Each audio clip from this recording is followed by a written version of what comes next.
Rise up, DMV. The house is on fire, and we've got just 30 seconds to save it. First, the league just insulted our defensive titan, dropping him in the top 100. Do you know how he responded the day they said he was old? Second, Peters. Brought a killer, a pass rusher who smelled blood in Buffalo. Nightmare stats. But if he breaks, who will pay the $62 million? Third, our offensive star has the finger on the trigger. And if they don't sign today, the offense will turn to ashes. 3 bombs, 1 team. Will you risk missing it? Subscribe. Now, hit the bell and discover if Washington survives the summer or explodes in September. This isn't a game, Commanders.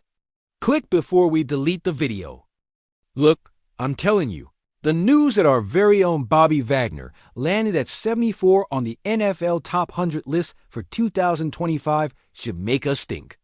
Yeah, it's an honor to be on that list, but for a player of his caliber in his 14th season who still dominates like he does, I ask you, shouldn't he be way higher? Sure, he dropped from 59 last year, and some might say it's a sign of decline. But I'll tell you, that's nonsense. How many players in league history, at the age of 34, are still the anchor of a defense and leading their team with 132 tackles in 17 regular season games? None. This man, who came to Washington on a 1-year contract in 2024, not only adapted but became the heart and soul of our defense from day one. His stats don't lie. 2 sacks, 10 tackles for loss, 8 quarterback hits, 4 passes defended. And to top it off, he was a Pro Bowler and second-team All-Pro. That's not a player in decline.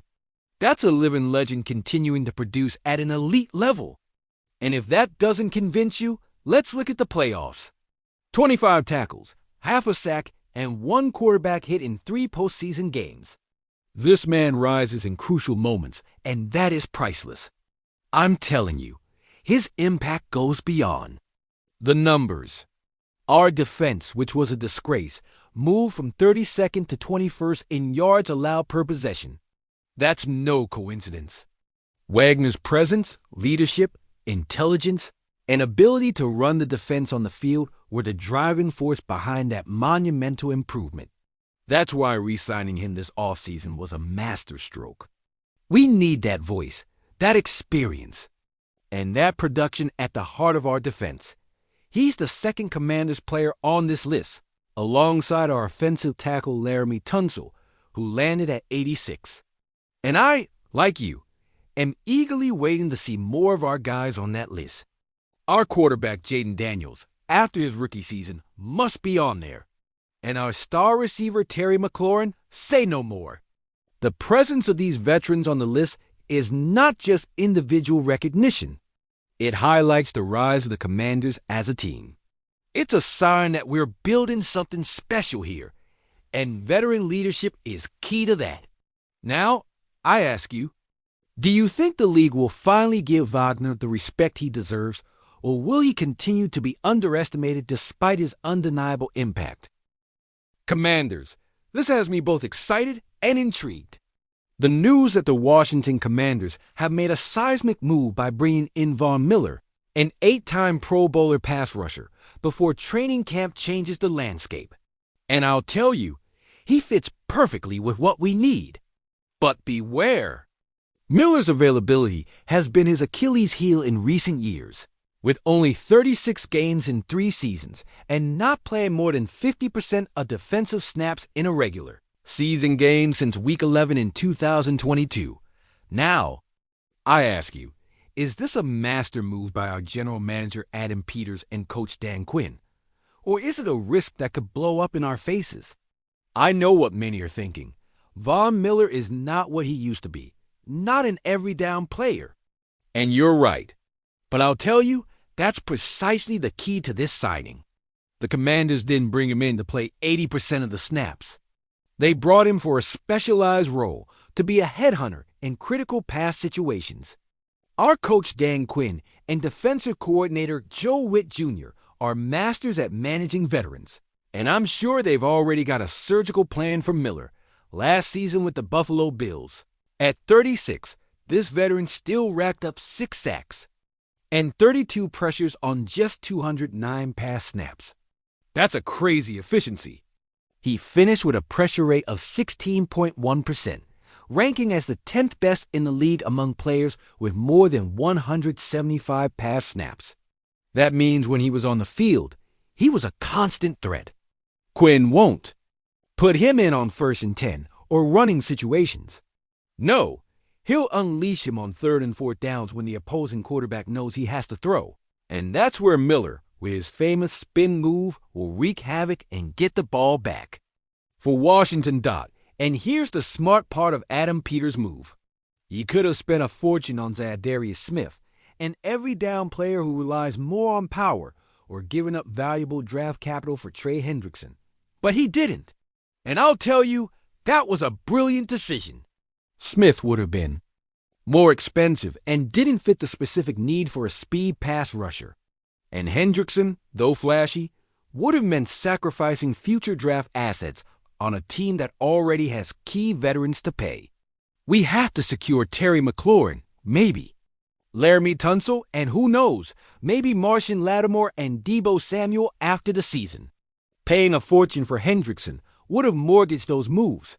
Peters knew the defense needed more sack production, especially in the 4th quarter, where we only had 5 sacks last season.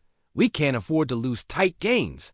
And Miller, with his history of shining in the most critical moments, is the perfect solution. I believe this is a low-risk, high-reward signing. Not only will he provide sacks and pressures in crucial moments, but he'll also be an invaluable mentor for the younger defensive linemen. It's a win-now move that doesn't jeopardize our future.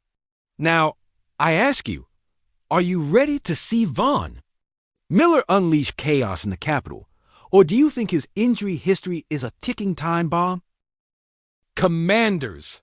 This is what has us all with our stomachs in knots and hearts in our throats. The contract situation of our star receiver, Terry McLaurin, is news we can't ignore. He wants a lucrative contract extension, and his statement that he has been quite frustrated with the negotiations is a warning sign. Now, I ask you, what are the management and Adam Peters waiting for? Do they not see the gem they have, or are they playing with fire? I'll tell you, the voice of reason comes from our own locker room. Zach Ertz, our veteran tight end, didn't mince words.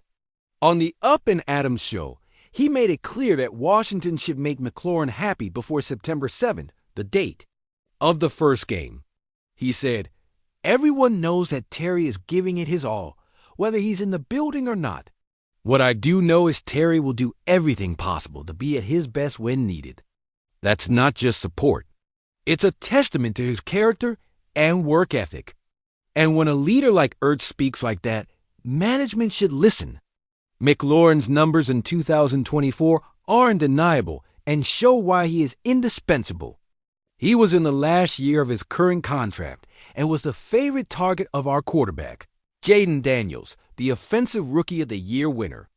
McLaurin finished the regular season with the 2nd most touchdown receptions in the league, 13, plus leading the team with 82 total receptions, 117 targets, and 1,096 receiving yards. These numbers aren't from just any receiver. They're from an elite receiver, a true number 1 who makes our attack work. The irony is that acquiring Von Miller was a clear win-now move, a signal that the team believes it can go beyond the playoffs if Daniels continues to improve. But I ask you, how are we supposed to win now if our most consistent and reliable offensive weapon isn't happy and his future is in limbo? Heavy hitters like Barry Sruga from the Washington Post and David Aldridge from The Athletic have been publicly campaigning for the Commanders to pay McLaurin sooner rather than later. And they're absolutely right. Ertz summed it up perfectly by comparing McLaurin to a Jay Green, saying that with both, literally, if they had 150 yards or 20 yards, you couldn't tell the difference in their attitude. That speaks of professionalism and a team-first mentality that's rare. A player who gives 100% regardless of the circumstances, that's what we need. The odds have us third among favorites to represent the NFC in Super Bowl 60 with plus 900. That's a signal the league sees us as serious contenders. But that vision could crumble if McLaurin doesn't show up at training camp on July 22nd without an extension. Theoretically, negotiations can continue, but time is running out. I'll tell you this, the Commanders' management can't afford to play chicken with this contract. It's time to put the money on the table, secure our franchise receiver, and send a clear message to the entire team and the league. We mean business, and we're committed to our star players.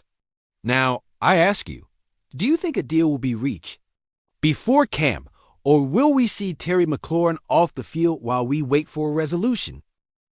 Commanders! We've broken down every detail, every intrigue, every move defining the future of our franchise. Now it's your turn. I want to hear your most passionate opinions. Do you agree with my analysis? Do you have a different perspective? What are you most worried or excited about for the season? Leave your comments below. This is our community, our Commanders family, and every voice counts. If you love this team as much as I do, if you want to stay on top of every news, every rumor, and every analysis, then subscribe to this channel right now and join the conversation. And as always, hail to the Commanders!